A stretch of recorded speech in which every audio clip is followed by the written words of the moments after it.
Hello everyone, this is episode 13. I'm not even going to try and do that, and as you might have noticed, things are a little bit different. I'm actually outside the pub, and you've probably spotted there, it's the lovely Yvonne Beresford. We are trying something different. It's a bit windy, apologies for the noise. Social distance, she's got a mic, is what I'm trying to say. So hello!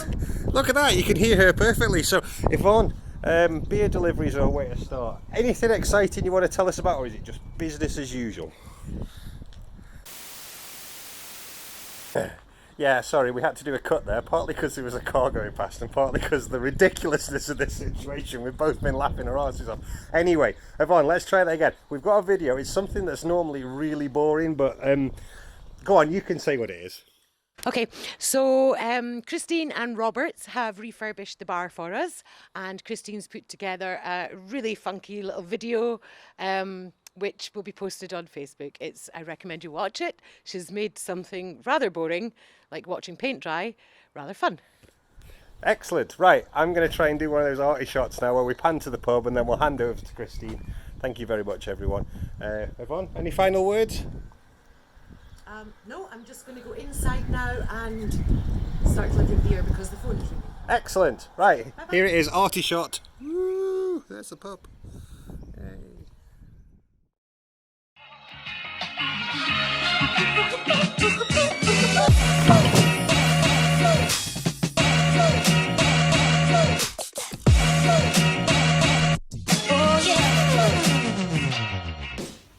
Hiya!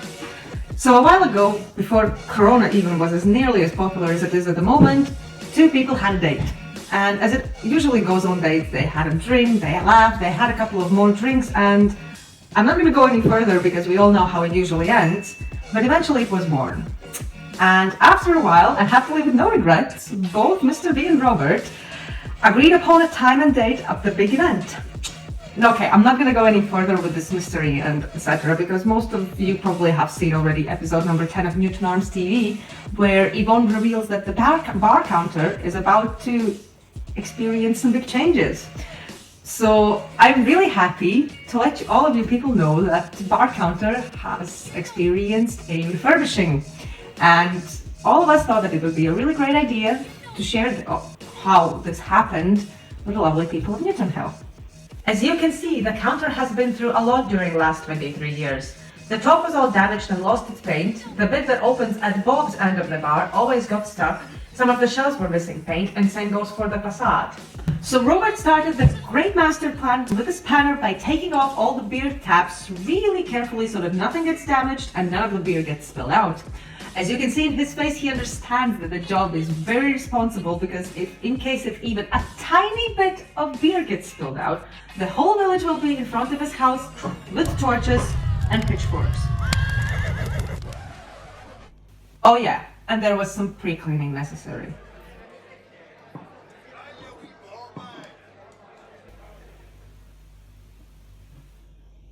When all the preparations were done, it was finally time to get rid of old varnish and stain layers. Thank you, mighty lord of tools, for Robert has a sander that will make things a lot easier and tidier because of the attached vacuum cleaner. Nope, not yet. As Robert will realize in a few moments, some places are sanding much quicker than others because of the rubbed off layers. So he knew that if he continued with the sander, it would have sanded through the thinner parts before the thicker ones, thus damaging the 200-year-old bar counter. Again, leading to the scenario of torches and pitchforks. The thought about angry mob was so frightening to Robert that there was no other way as to take the most difficult path there was, scratching. He was sure that in this way, all the stain will be removed equally and there will be no unnecessary damage done. And after a 6-hour-long painful workout, the goal was finally achieved. Then he was filling the holes with wood and making 45-degree chamfered edges to achieve fresh new look to the top. So take number 2 on sanding, and this time successfully. So the first part of renovation is done.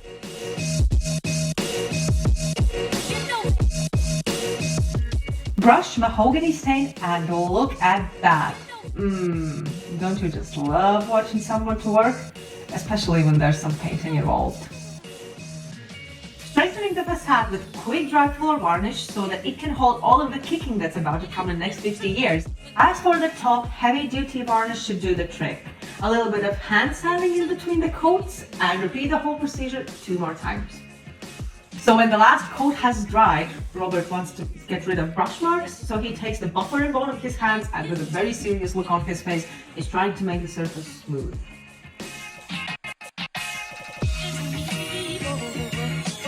And when it's smooth enough for Robert to feel like a criminal, with a great care he is placing back the beer taps to where they were while saying prayers so that nothing goes wrong. Just one last thing, the final touch to get rid of leftover wax, and the counter is finished.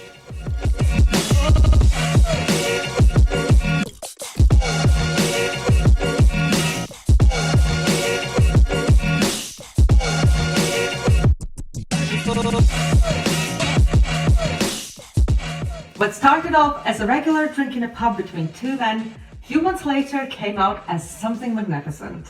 As a lesson for all of us, that at unimaginable times like these, when we are forced to stay at home and not go to work, we finally have time for long desired things to do for ourselves.